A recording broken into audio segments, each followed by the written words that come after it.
सभी को राम राम। जिन्नर साच पिछानिया करता केवल सार, सो प्राणी काहे चले झूठे कुल की लार। सदगुरु कबीर साहिब कहते हैं कि जिस व्यक्ति ने सत्य को पहचान लिया, जिस व्यक्ति ने उस कर्ता को जान लिया जो केवल सार है, उसके अलावा और कोई सार है ही नहीं, बाकी सब कुछ असार है, जिसने उसे जान लिया वो व्यक्ति बताइए झूठे कुल कुटुंब की शान के लिए क्यों अपने जीवन को व्यर्थ करेगा। वो इस झूठे जो संसार है, इस संसार की झूठ के पीछे नहीं चलेगा। सतगुरु कबीर साहिब कहते हैं, साचे कोई न पति जई, झूठे के संग पति आए, गली गली गोरस फिरे, मदिरा हाट बिकाए। कि ये संसार सत्य के पीछे नहीं जाता, सत्य का कोई आचरण नहीं करता, लेकिन झूठे को ही ये सारा जगत सत्य और अच्छा समझता है। यही तो कारण है कि जो गाय का दूध है उसे बेचने के लिए गली गली में फिरना पड़ता है, लेकिन मदिरा को बेचने के लिए किसी की जरूरत नहीं है। लोग स्वयं जाकर मदिरा को हाट से खरीदते हैं। मदिरा घर बैठी बिकती है और दूध को गली गली घूमना पड़ता है, और यही कलयुग का व्यवहार है, इस झूठे जगत का यही व्यवहार है। सतगुरु कबीर साहिब कहते हैं कि सत्य मार्ग पर चलना इतना आसान नहीं है। सत्यवादी बनो, सत्य आचरण करो, सत्य राह पर रहो, जैसे राजा हरिश्चंद्र ने किया। बात सतयुग की है, जब अयोध्या नगरी में राजा हरिश्चंद्र राज करते थे। वो हमेशा सत्य बोलते और जो वचन उन्होंने एक बार कह दिया वो उसको अक्षर से निभाते थे। एक दिन सभी सुर नर मुनि देव सब ने मिलकर और ये जानने की कोशिश की कि सबसे सच्चा कौन है, और वे सभी त्रिभुवनपति प्रभु के पास गए और कहा, सत भाखे सत ही कहे, सत ही पूजा ध्यान, सत ही साला कर्म है, सत के चले विमान। कि ऐसा कौन है संसार में जो केवल सत्य कहता है, जो केवल सत्य की ही पूजा करता है, जिसका कर्म शुद्ध है और सत्य है, और जो चलते फिरते हर समय केवल सत्य के बारे में ही विचार करता है। तो सारे जो देवी देवता गण गंधर्व थे, सभी ने विशंबर नाथ के पास जाकर ये गुहार लगाई। तो प्रभु ने कहा कि हरिश्चंद्र है, राजा हरिश्चंद्र है जो सत्य का पालन करता है, और इससे ज्यादा क्या सुनना चाहते हो? तुम सभी से अधिक सत्यवादी वो है, और हरिश्चंद्र का ऐसा पतिव्रत है, वो परमेश्वर को अपना पति मानता है और अपनी इस आत्मा को उनकी दासी मानता है, और उनका ये पतिव्रत धर्म ये टाले से भी टाला नहीं जा सकता है। इतने बड़े सत्यवादी हैं वे, क्योंकि वे हमेशा मेरी शरण में रहते हैं। तो सभी ऋषि बोलते हैं कि इसका अर्थात तो ये हुआ कि हमारी तो पदवी गई। और सुनिए, हे सहस्त्रभुज, हे परमात्मा, अगर हम उनकी निंदा नहीं कर रहे हैं, लेकिन यदि वो इतने ही सत्यवादी हैं तो फिर तो हम लोगों का कोई काम नहीं। हम जब तक उनकी परीक्षा नहीं ले लेते, हम कैसे मान लें? गण गंधर्व सब देव सकल में ऊंचा को है, लीजे तो ही बुलाए, हरिश्चंद्र टार जो दे है, नारद मुनि को शोध, हरिचंद कू को टारे, हरिश्चंद्र का सत टार, पकड़ ल्यावे दरबारे।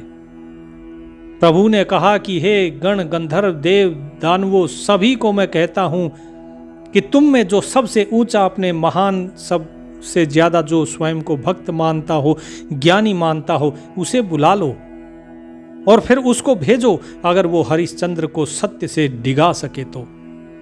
नारद मुनि को कहा कि आप जाओ, लेकिन नारद मुनि ने कहा कि नहीं, मैं तो प्रभु का नाम सुमरन करता हूं, बस उतना ही बहुत है। मैं जो प्रभु ने कह दिया वही बात मेरे लिए सत्य है। हरिश्चंद्र का सत्य कोई नहीं डिगा सकता उसको इस सत्य के मार्ग से। तो सभी ने मिलकर मंत्रणा की और उसके बाद विश्वामित्र जी से कहा। तो विश्वामित्र ने कहा कि ठीक है, मैं हरिश्चंद्र को सत्य मार्ग से डिगाऊंगा और तुम लोगों के सामने लेकर आऊंगा। सभी ऋषि मुनियों ने, देवों ने कहा कि ठीक है, हरिश्चंद्र का आप सत्य से उसको डिगाइए और फिर जो चाहे वो हमसे ले लीजिए। तो उन्होंने कहा कि ठीक है, मैं उसे ऐसी त्रास दूंगा कि वो सारे सत्य को भूल जाएगा। और विश्वामित्र ये कहकर और मृत्यु लोक के लिए अर्थात धरती लोक के लिए प्रस्थान करते हैं। सबसे पहले उन्होंने वराह का रूप धारे रूप वराह बाग में ल्या धिकताना, और जो राजा का बाग था हरिश्चंद्र का उसमें जाकर घुस गया। उसके बाद जो माली था उस माली ने जाकर पुकार करी राजा के आगे। माली करी फिलाद गए राजा के आगे, खोद्या बाग बराह राजा सूता जब जागे।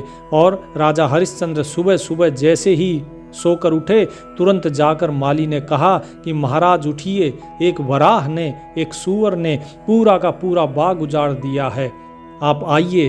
और क्योंकि मेरे रोकने से वो नहीं रुक रहा है।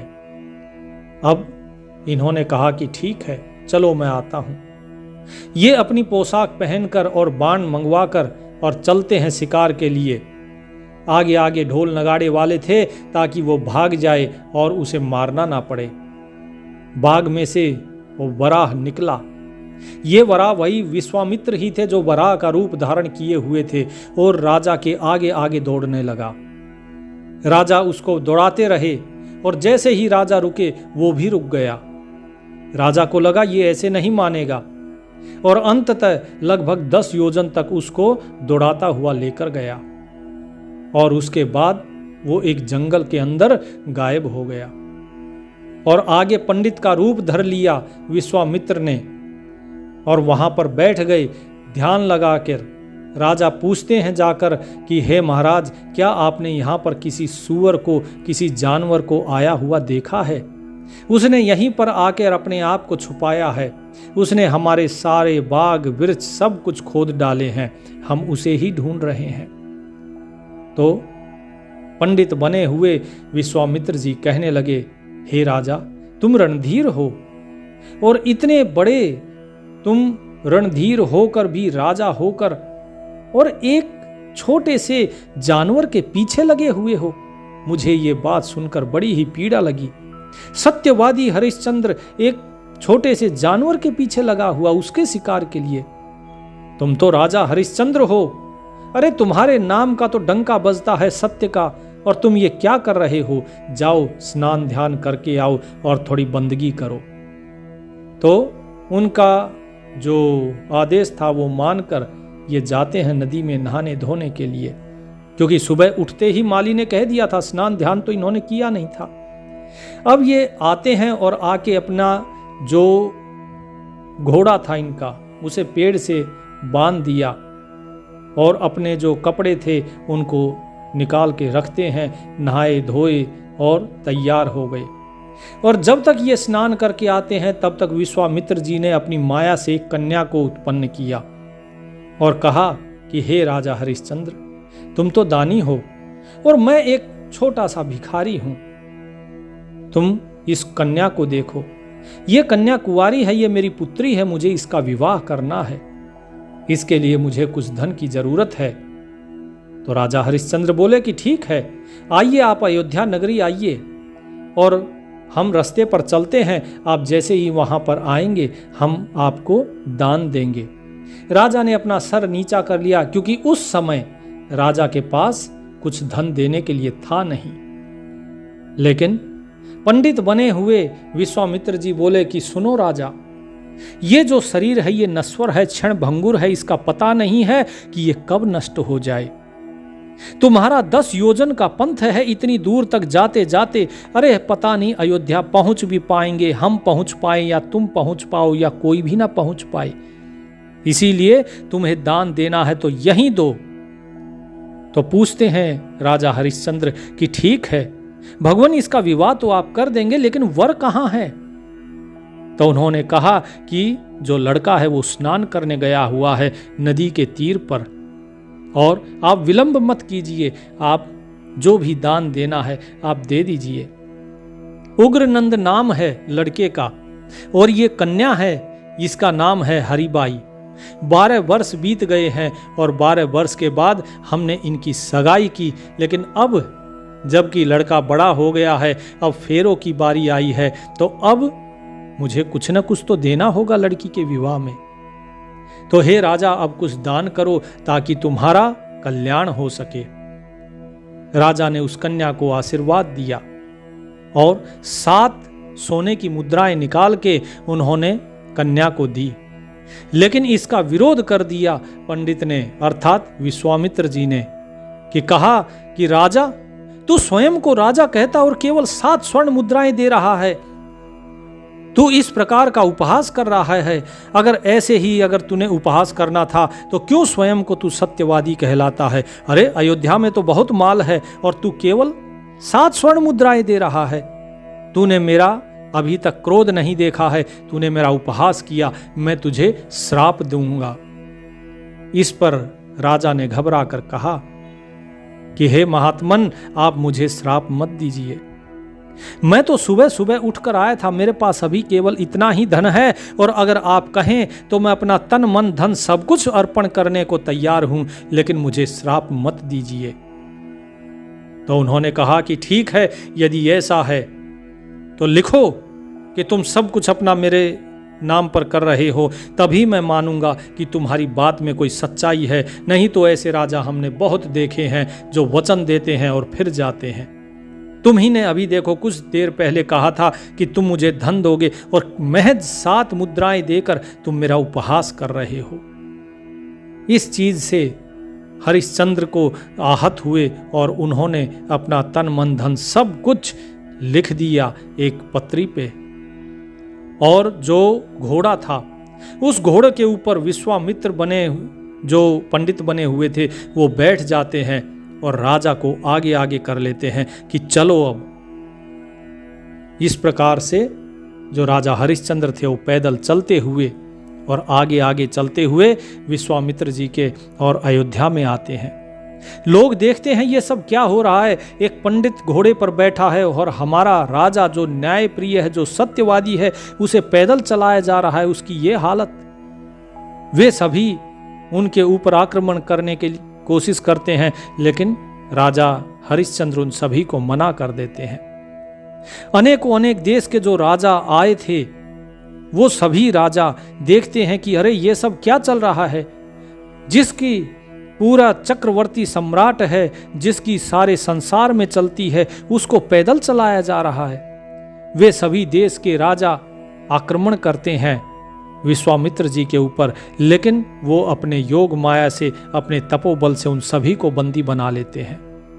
जितने सैनिक थे उन सभी को बंदी बना लिया जाता है। उस सेना में से कुछ दूत थे, वो भागकर रानी के पास जाते हैं और बताते हैं कि राजा हरिश्चंद्र को पकड़ लिया है, वो कंगाल हो गए हैं, उन्होंने सब कुछ अपना एक पंडित को दान कर दिया है। लेकिन जो तारा थी, जो उनकी पत्नी थी, वो बहुत ही सत्यवादी थी, बहुत ही प्रवीण थी, तेज बुद्धि की थी। वो समझ गए कि ये छल नहीं हुआ, ये स्वयं परमात्मा का ही कोई ना कोई ये लीला है। अब इस लीला का क्या परिणाम होता है ये तो प्रभु ही जाने। इसलिए उन्होंने कोई संदेह नहीं किया और वो बाहर आई। उनके केस खुले हुए थे। उन्होंने देखा कि राजा की हालत बहुत ही दयनीय हो गई है। 10 योजन से वो पैदल चलते चलते आ रहे थे। क्षत्रिय राजा हरिश्चंद्र, सत्यवादी हरिश्चंद्र, जो सुबह जब गए तब तक राजा थे, महाराज थे, चक्रवर्ती सम्राट, और आज देखो कुछ ही देर के बाद उनकी क्या हालत हो गई, वो रंक बन गए राजा से। सभी पुरुष और नारी जितने भी थी उन सब के ऊपर सम्मोहन किया विश्वामित्र जी ने, ताकि कोई भी उनके सामने बोले नहीं। राजा, रानी और उनके जो पुत्र था रोहतास, तीनों को महल से बाहर कर दिया गया और कहा कि हे हरिश्चंद्र, तुम अपना वचन हार रहे हो। यदि तुमने मुझे राज सब कुछ सौंप दिया है, तन मन धन सब कुछ जब तुमने अपना मुझे सौंप दिया है, फिर तुम किस लिए, तुम्हारी ये प्रजा मेरे पीछे पड़ी हुई है, ये क्यों आक्रमण कर रहे हैं मुझ पर? तो राजा ने कहा सभी प्रजावासियों को कि तुम सभी शांत हो जाओ, क्योंकि ये सब कुछ मैंने स्वयं ही लिखकर इन्हें दिया है।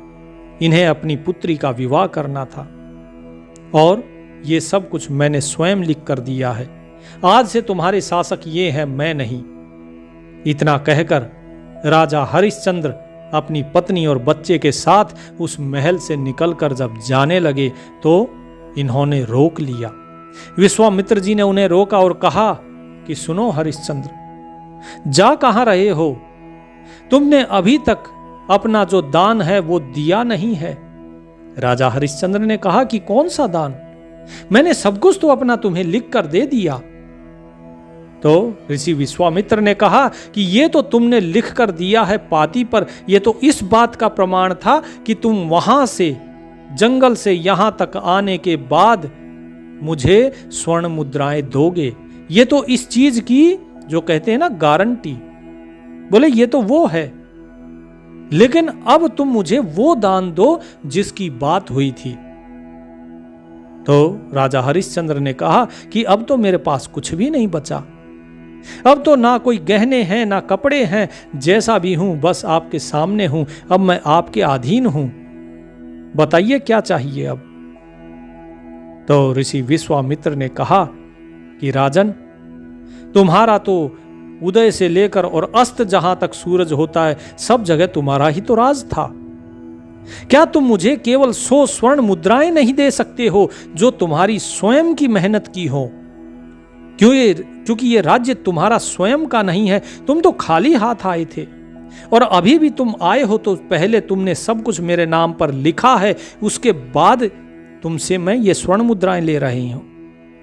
तुम ना ही कोई आभूषण बेच सकते हो, ना ही इस राजगृह से राजप्रसाद से कुछ ले सकते हो।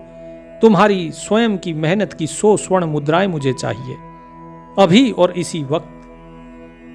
तो 100 स्वर्ण मुद्राएं कहां से लाएंगे? तो राजा हरिश्चंद्र ने कहा कि महाराज, मेरे पास तो 100 स्वर्ण मुद्राएं नहीं है। मुझे तो अब आपका दासत्व स्वीकार है। ये मेरी रानी और ये मेरा पुत्र, हम स्वयं अपने आप को आपको समर्पित करते हैं। यदि आपको 100 स्वर्ण मुद्राएं चाहिए तो आप हमें बाजार में बेच दीजिए और उससे अपना जो 100 स्वर्ण मुद्राएं का भार है वो अपना वसूल कर लीजिए। तो विश्वामित्र जी गंगा के घाट पर काशी में लेकर खड़े हो गए और काशी के घाट पर बिक रहे हैं राजा विश्वामित्र, क्योंकि उन्हें पता था अयोध्या में खरीदने वाला कोई नहीं होगा। अयोध्या के तो वे राजा हैं, किसकी इतनी हिम्मत होगी जो अयोध्या में उन्हें खरीदे? तो विश्वामित्र जी उनको काशी में लेकर आते हैं और काशी के घाट पर उन्हें बेचते हैं कि देखो मेरे पास 3 गुलाम हैं, इन 3 गुलामों को अगर कोई खरीद सकता है तो खरीद लो और बदले में मुझे 100 स्वर्ण मुद्राएं दे दो। तो एक पंडित थे जिनका नाम हीरा था, वो आते हैं और उन्होंने जो तारा थी उनकी रानी, उसे और रोहतास को खरीद लिया। और एक वहां पर जो डोम का सरदार था कालिया, उस कालिया डोम के पास राजा हरिश्चंद्र को बेच दिया और 100 स्वर्ण मुद्राएं लेकर वहां से वापस आ गए ऋषि विश्वामित्र। और उस काशी में बंधुआ मजदूर की तरह ये तीनों काम करने लगे। 50 सोने के सिक्कों में बिकी जो उनकी पत्नी थी और उनका बेटा, और 50 सोने के सिक्कों में बिका राजा हरिश्चंद्र।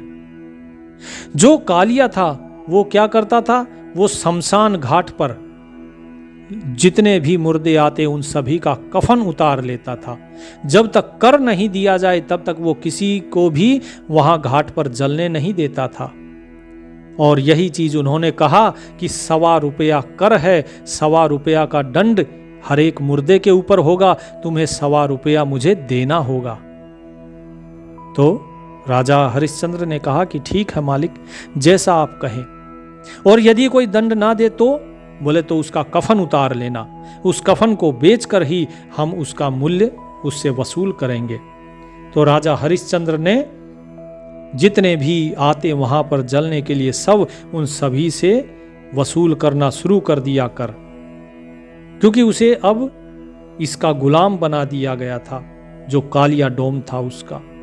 और जिस घाट पर राजा हरिश्चंद्र बिके थे उसी घाट को आज काशी में हरिश्चंद्र घाट के नाम से जाना जाता है।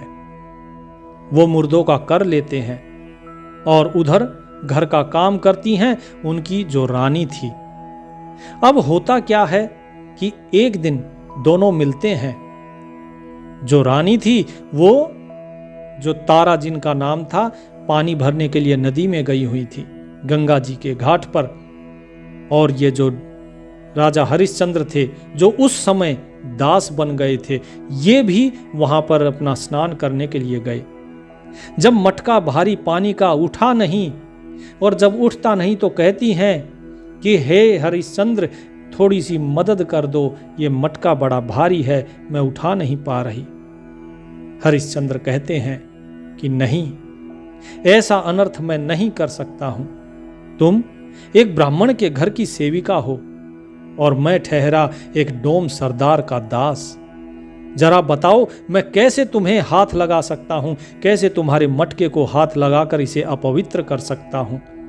इसीलिए तुम स्वयं ही उठा लो, और अगर नहीं उठ रहा है तो जल के अंदर बैठ जाओ, ताकि तुम्हारा जो मटका है वो तुम्हें ज्यादा ना उठाना पड़े, और जल में इस मटके का भार कम हो जाएगा, फिर तुम इसे अपने सर पे उठा सकती हो।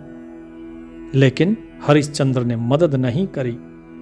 उसने कहा कि मैं सत्य का ही केवल आचरण करूंगा, और इस संसार को देखो, ये सारे लोग जो घाट पर खड़े हैं ये हमें देख रहे हैं।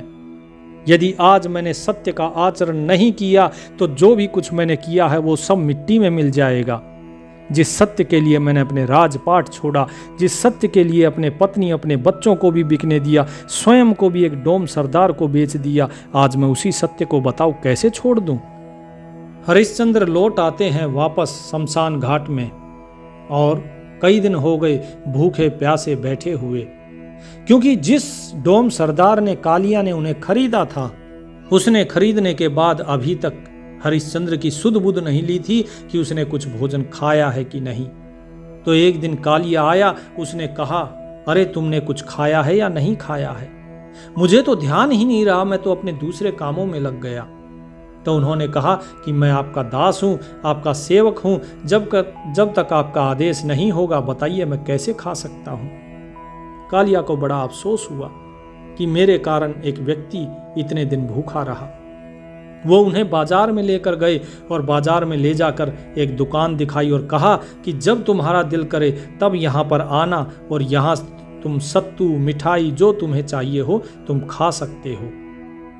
तो राजा हरिश्चंद्र ने वहां से आधा किलो सत्तू और उसमें 1 पाव खांड मिलवाई, और भोजन करने के लिए शमशान घाट पर आकर बैठ जाते हैं।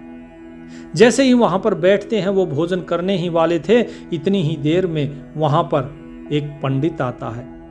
फिर से विश्वामित्र जी एक पंडित, दरिद्र पंडित का रूप धारण करके आते हैं और कहते हैं कि हे महानुभाव, आप बड़े ही दानी लगते हैं, आप बड़े दयावान लगते हैं। मैं कई दिन से भूखा हूं, मैं कुछ भोजन चाहता हूं, मुझे थोड़ा सा भोजन दे दीजिए।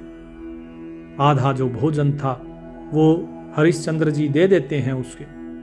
वो सारे जो घोल कर पी जाता है उस सत्तू को, और उसके बाद कहता है कि मेरा पेट नहीं भरा, मुझे और दे दीजिए। तो हरिश्चंद्र जी ने अपना सारा सत्तू उन्हें दे दिया। उसके बाद अगले दिन जब फिर जाता है हरिश्चंद्र, तो हरिश्चंद्र जैसे ही लेकर आए, इस बार उन्होंने आधा नहीं 1 सेर सत्तू लिया और उसमें आधा किलो खांड डलवाई, और फिर से जैसे ही आते हैं तो वो ब्राह्मण फिर से आ जाते हैं। पंडित जी बोले, आप तो बड़े ही दयावान हैं, मुझे बहुत भारी भूख लगी है, कृपया मुझे ये सत्तू दे दीजिए। हरिश्चंद्र जी कहते हैं कि मैं आप ही का इंतजार कर रहा था, आज मैं दुगना सत्तू लेकर आया हूं, इसलिए आज आपका पेट भर जाएगा, लीजिए आधा ले लीजिए। लेकिन वो कहता है कि नहीं, आधे से मेरा पेट नहीं भरेगा, कल भी मैं भूखा रह गया, मुझे तो पूरा चाहिए। अंततः जितना सत्तू था सारा हरिश्चंद्र जी ने उस पंडित को दे दिया। किस प्रकार की देखिए परीक्षा लेता है परमात्मा। इतना ही नहीं, जब इसके बाद भी राजा हरिश्चंद्र अपने सत्य से नहीं डिगे, एक पखवाड़ा बीत गया, तो इन्होंने, विश्वामित्र जी ने फिर से एक नया प्रपंच रचा। उन्होंने एक कुत्ते का भेष धारण किया और जो वहां का राजा था उसके साथ हरिश्चंद्र का बालक रोहतास खेलता था। उस बालक को, जो राजा का बालक था, उस बालक को उन्होंने कुत्ता बनकर और काट लिया और उसे खींच ले गए शमशान। और वहीं दूसरी तरफ उन्होंने फिर तक्षक अर्थात सांप का रूप धर के और उनके पुत्र रोहतास को डस लिया। जैसे ही वहां पर बैठे हुए लोगों ने देखा कि रोहतास को सांप ने डस लिया, वो सभी ब्राह्मण के पास दौड़े, हीरा के पास, और कहा कि महाराज देखिए, आपकी जो दासी है उस दासी के पुत्र को किसी सांप ने काट लिया है, वो अचेत पड़ा हुआ है। जब वापस जाकर वहां पर ब्राह्मण ने देखा तो बालक रोहतास वो मृत्यु को प्राप्त हो चुका था। और जब मृत्यु को प्राप्त हुआ, उसकी माता को यह खबर लगी, जो तारा थी, उन्हें जब ये खबर लगी तो उनका रो रो कर बुरा हाल हो गया। अंततः वो अपने पुत्र को लेकर शमशान घाट की तरफ चलती हैं, लेकिन राजा हरिश्चंद्र उन्हें रोक लेते हैं। डोम सरदार के सेवक बने हुए राजा हरिश्चंद्र ने कहा, पहले 1.25 रुपया कर दो, तभी तुम्हें इसमें प्रवेश करने दूंगा, अन्यथा तुम्हें इस शमशान घाट में इस बालक को जलाने नहीं दूंगा। तुम अगर चाहो तो इसे गंगा में बहा सकती हो। लेकिन रानी तारा कहती है, हे राजन, कुछ तो शर्म करो, कुछ तो दया करो, अरे ये तुम्हारा पुत्र है। राजा ने कहा कि नहीं, ये मेरा पुत्र कभी था, लेकिन अब मैं एक डोम सरदार का गुलाम हूं। तुम एक ब्राह्मण की सेविका हो, हम दोनों का कोई मिलन नहीं है। अब ये ना मेरा पुत्र है, ना ही तुम मेरी पत्नी हो। तुम्हारा मेरा अब कोई संबंध नहीं है। मैं केवल अपनी आज्ञा का पालन कर रहा हूं, जो मेरे सरकार की आज्ञा है, बस मैं अपने मालिक की आज्ञा का पालन कर रहा हूं। मुझे कर दो तो ही इसको यहाँ पर इसका अंतिम संस्कार होगा, अन्यथा नहीं होगा। इतने में ही काफी तेज हवा चलती है। वो अपने पुत्र को लेकर वहीं बैठ जाती है और धीरे धीरे वो हवा जो है वो तूफान में बदलती है। और जब तूफान तेज होता है, वो अपने बच्चे को लेकर और एक कोटर के अंदर, पहले होते थे बड़े बड़े पेड़, उन पेड़ों के अंदर थोथ होती थी जिसे कोटर कहा जाता है, उस कोटर में छुपने के लिए बैठ जाती है। ये वही कोटर था जिसमें विश्वामित्र जी ने कुत्ता बन के जो राजा के लड़के को काटा था और उसको लाकर उसी कोटर में डाल दिया था। ऊपर घने बादल हो गए, अंधेरा हो गया, कुछ दिखाई नहीं दे रहा था। रानी तारा उस कोटर में बैठ जाती है और जो उसका पुत्र था, उसका पुत्र पेड़ के पास ही रखा हुआ था। अब विश्वामित्र जी फिर से भगे भगे जाते हैं राजा के पास और राजा को कहते हैं कि एक डायन आई हुई है जो कि शमशान घाट के बाहर बैठी है और आपके पुत्र को उसने खा लिया है, उसका शीश खा लिया है, केवल उसके पैर पड़े हुए हैं। राजा दौड़े दौड़े जाते हैं अपने सैनिकों को लेकर। कालिया को बुलाया जाता है डोम को। राजा ने देखा कि वहां पर 2 पैर दिखाई दे रहे थे, कुछ हड्डियां वहां पर पड़ी हुई थी और कहा कालिया को कि इसने मेरे बच्चे को खा लिया है, इसकी गर्दन धड़ से अलग कर दी जाए। कालिया कहता है राजा हरिश्चंद्र को कि हरिश्चंद्र, लो तलवार और इस डायन की गर्दन को धड़ से अलग कर दो। जैसे ही हरिश्चंद्र जी तलवार लेकर उसकी तरफ चलते हैं और हाथ उठाते हैं, उसकी गर्दन काटने के लिए स्वयं प्रभु प्रकट हो जाते हैं और उनके हाथ को पकड़ लेते हैं और कहते हैं कि बस हरिश्चंद्र, बस तुम्हारी ये परीक्षा थी, इस सत्य की परीक्षा में तुम उत्तीर्ण हुए हो, मांगो क्या मांगते हो।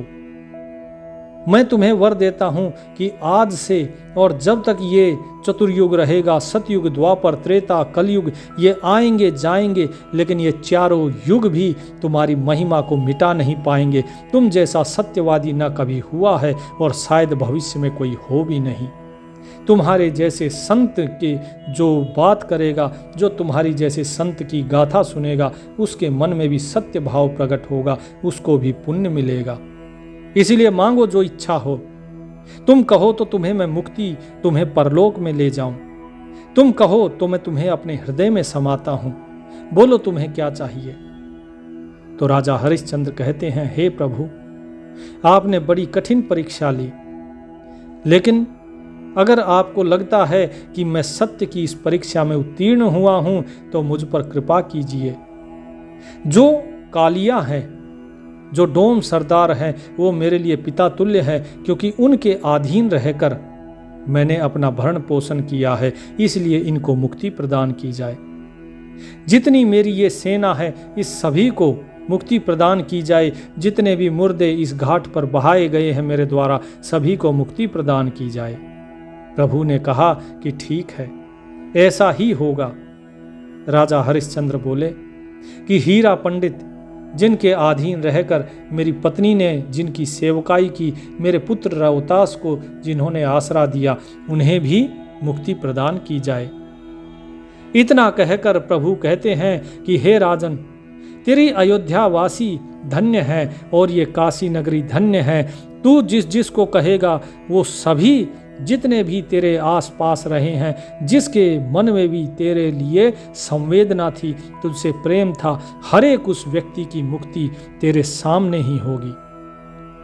और इस प्रकार प्रभु ने वहां पर जितने लोग थे सभी को मुक्त कर दिया, भव सागर से पार कर दिया। तो जो संत होता है, ये संत ऐसे होते हैं कि ये जहां जहां कदम रखते हैं, इनके संपर्क में जो भी आता है वही मुक्ति का अधिकारी हो जाता है। इसी प्रकार राजा जनक जब चले थे तो 12 लाख लोगों को पार एक साथ उतार दिया उन्होंने। जहां जहां कदम रखते हैं संत, वहां वहां पर केवल और केवल मुक्ति ही मुक्ति होती है, क्योंकि सत्यवादी होना एक सती होने से कम नहीं होता। साच बराबर तप नहीं, झूठ बराबर पाप, जाके हृदय साच है ताके हृदय आप। सत्य से बड़ा कोई तप नहीं है और झूठ से बराबर कोई पाप नहीं है, इसीलिए सत्य का सहारा लीजिए। राजा हरिश्चंद्र ने किस प्रकार सत्य का आचरण किया, किस प्रकार की परीक्षाएं दी, तो ऐसी ही परीक्षाओं के लिए आप भी तैयार रहिए। हम छोटी छोटी बात पर झूठ बोल देते हैं और फिर हम चाहते हैं कि हमें मालिक का दीदार हो। कैसे होगा? हम तो अभी तक इस शरीर को ही बचाने में लगे हुए हैं। हम इस शरीर के आगे अपने मन के बारे में भी नहीं जानते। जब हम स्वयं के बारे में जानेंगे ही नहीं तो मुक्ति कहां से मिलेगी? तो साहिब कहते हैं कि केवल सत्य पर अगर कोई अडिग रहता है तो वो भी उसकी मुक्ति का कारण बन जाता है, क्योंकि जहां पर साच है जाके हृदय साच है ताके हृदय आप। कि जिसके हृदय में साच होती है, सच्चाई होती है, स्वयं प्रभु उसी के ही हृदय में विराजमान होते हैं। तो इसीलिए हमेशा सत्य बोलिए, सत्य मार्ग पे चलिए। अयोध्या काशी नगर चले बैकुंठ विमाना, अमर लोक ल्यो लीन तहाँ अस्थिर अस्थाना। हरिश्चंद्र चढ़े विमान, तारा लोचन रानी, पुत्र चढ़े रोहतास, अमरपुर है परवानी। इसीलिए एक संत राजा हरिश्चंद्र, केवल उन्हीं के कारण अयोध्या और काशी नगरी का उद्धार हो गया। उनको वैकुंठ की प्राप्ति हुई और हरिश्चंद्र, उनकी पत्नी तारा और पुत्र रोहतास, उन्हें मुक्ति की प्राप्ति हुई। तो वैकुंठ और मुक्ति में हालांकि फर्क है। वैकुंठ अलग चीज हो गई, वहां से वापस आना होता है, लेकिन जो मुक्त हो गया वो आवागमन से परे है। तो यदि मुक्त होना है तो एक ही रास्ता है, या तो स्वयं सत्यवादी हो जाइए और या फिर साचे का संग कर लीजिए। अगर उसके साथ भी रहो तो उसके संगत की रंगत अपने आप ही चढ़ जाएगी और कल्याण अपने आप ही हो जाएगा। तो प्रभु का नाम सुमरन कीजिए और सत्य के साथ एक रहिए। परमात्मा सभी का कल्याण करें। सत साहेब।